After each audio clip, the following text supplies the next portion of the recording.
بسم اللہ الرحمن الرحیم۔ السلام علیکم ناظرین و سامعین، میں اویس الرحمان آپ کے ساتھ مخاطب ہوں۔ آج ہم بات کریں گے کہ اپنی شخصیت کو، اپنی پرسنالٹی کو، اپنی ظاہری وضاحت کو کس طرح نکھاریں۔ جب ایک شخص کی دوسرے کے ساتھ ملاقات ہوتی ہے تو جو انسان ملتا ہے جا کے، اس کی جو ظاہری وضاحت ہوتی ہے، اس کا جو لباس ہوتا ہے، اس کا جو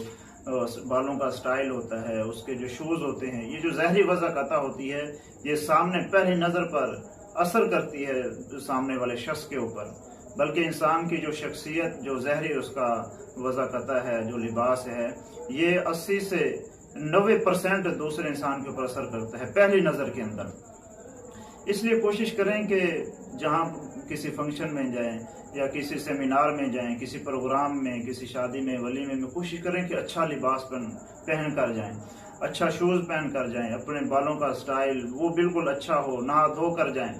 جب آپ دوسروں سے اس وضاحت میں ملتے ہیں تو لوگ بھی بڑی خوشی کے ساتھ آپ کو ویلکم کہتے ہیں، آپ کو خوش آمدید کہتے ہیں اور بڑی عزت کے ساتھ آپ کو ملتے ہیں۔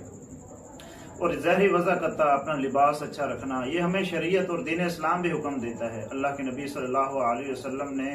جمعے کے دن، عید کے دن اچھا لباس پہننے کی ترغیب دی ہے، غسل کرنے کی ترغیب دی ہے، خوشبو لگانے کی ترغیب دی ہے۔ بلکہ سیدنا انس بن مالک رضی اللہ تعالیٰ عنہ بیان کرتے ہیں کہ اللہ کے نبی صلی اللہ علیہ وسلم خوشبو کا تحفہ کبھی رد نہیں کیا کرتے تھے، اور اللہ کے نبی صلی اللہ علیہ وسلم نے اسپیشلسٹ ایک اپنا لباس بنوایا ہوا تھا، وہ اس وقت پہنتے تھے جب کوئی باہر سے سفیر آتے، اللہ کے نبی صلی اللہ علیہ وسلم کو ملنے کے لیے کوئی وفد آتا ہے تو آپ صلی اللہ علیہ وسلم اس وقت وہ لباس زیب تن کیا کرتے تھے، پہنتے تھے۔ اور اللہ کے نبی صلی اللہ علیہ وسلم ویسے بھی نورانی چہرے والے تھے، اپنے بالوں کو سنوار کر رکھتے تھے، اپنے ظاہری جو لباس ہے اس کا بہت زیادہ خیال رکھتے تھے، صفائی پسند تھے، بہت زیادہ صفائی کا خیال کرتے تھے۔ اور ہمیں بھی اس میں یہی حکم ہے کہ ہم اپنی ظاہری وضاحت کو، اپنے لباس کو، اپنے شوز کو، اپنے بالوں کے سٹائل کو ایسے